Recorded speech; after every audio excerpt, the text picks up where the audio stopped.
Friends, అందరూ బాగున్నారా? ఈరోజు మీకు చూపిస్తున్నాం అయితే అడవి ఉసిరికాయలండి. ఇదిగోండి, ఇవైతే కొన్ని అమ్మి మిగిలినవి అయితే స్టోర్ చేసుకోవడానికి కోసమని ఉసిరికాయ పప్పునైతే ఈ విధంగా తయారు చేసుకుంటున్నారు మా గిరిజనులు అయితే. చూడండి, ఒక చిన్న గూటం సహాయంతో ఈ విధంగా కొట్టుకుంటారన్నమాట. ఇదిగోండి, ఉసిరికాయ అయితే ఈ విధంగా పగులుతుంది. చూడండి, మంచి పప్పు అయితే అవుతుంది. మేమైతే ఉసిరిపప్పు అని అంటాం. దీన్ని మేము ఎక్కువగా తలస్నానం చేయడానికి యూజ్ చేస్తాము. ఇంకా దేనికోసం యూజ్ చేస్తాం అత్త?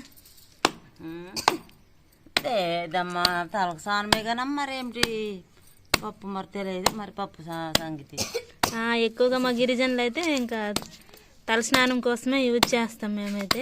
దీన్నైతే ఇలా అయితే నూరుగా చేసుకోలేమమ్మా, పచ్చళ్ళు చేసుకుంటారు కాయలనైతే. కానీ ఇవి కొంచెం పోయిన కాయలు, సో ఇవైతే పప్పు చేసుకుని ఉంచుకుంటే తలస్నానంకి యూజ్ అవుద్దని ఈ విధంగా ఉంచుకుంటున్నారు. ఇలా కొట్టేటప్పుడు అయితే మనం అడ్డంగా ఒక క్లాత్ని అయితే పెట్టుకోవాలి. ఎందుకంటే ఉసిరికాయ అనగానే దాని రసం తగిలితే మరక అయిపోతుంది కదా.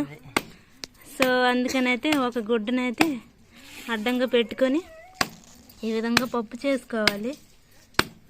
చాలా బాగుంది ప్రాసెస్ అయితే. చూడండి అమ్మా చెప్పింది ఫ్రెండ్స్, ఇవైతే మేము చాలా తక్కువకే అమ్మేశారండి కాయలు అయితే. అత్తాలంటే 50 కేజెస్ చాలా తక్కువకి అమ్మారంట. ఎందుకంటే చాలా తక్కువకే వచ్చి కొనుక్కుంటారు వచ్చిన వాళ్ళందరూ. ఇదిగోండి, ఉసిరికాయ వలన అయితే మనకి చాలా బెనిఫిట్స్. సిటీలో అంటే అయితే ఈ పప్పునైతే చాలామంది కొనుక్కుంటారండి. మేమైతే మా ఏజెన్సీ ప్రాంతంలో అయితే ఈ విధంగా ఉసిరికాయ పప్పునైతే తయారు చేసి ఉంచుకుంటాము.